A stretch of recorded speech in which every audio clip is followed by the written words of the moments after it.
As you're talking about how you find the beauty in language, I don't know what it is about my brain that I enjoy the sound of a poetic list. You have it? I'll show you what I mean. Oh, cool. Right? Okay, you're great. I haven't read this in a while, so bear with me. And where it gets brilliant is the end. Okay, so it's called Twistable, Turnable Man by Shel Silverstein, right? He's the twistable, turnable, squeezable, pullable, stretchable, foldable man.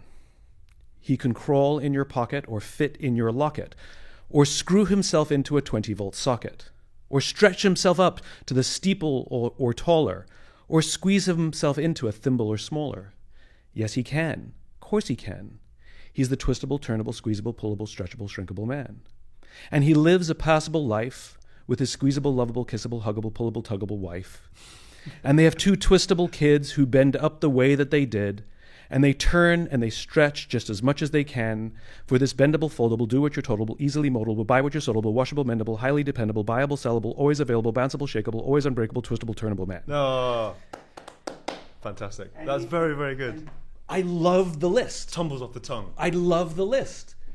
And the bits in between are just me getting to the list. Yes, of course. You know? Course. Yeah. And so as you're talking about this idea of hyper-focus, the reason I want to talk about it is because I want people to be able to see that they are more like you than they think they are. Yeah, right. I feel very similarly to this, actually. That is a beautiful poem. And the thing about that list is it's like you have a series of miniature chemical reactions that go off in your brain.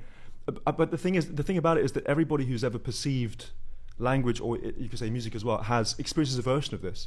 And the thing I always try to emphasize to people is how similar making music is to listening to it.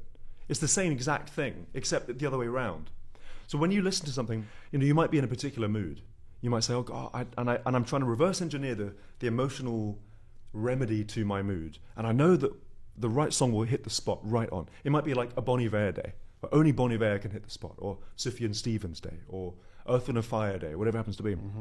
But your job as a listener, in a sense, is to find the right component that matches your energy, that will sort of pull it out in that gorgeous way that you want to emphasize or get away from. Yeah. I either want to be sad, so I'm going to play myself sad music. Yeah. Or I want to get away from sadness, so I'm going to play happy music. Well, usually the thing that's right for your space will meet you where you are and then modulate you slightly to somewhere else.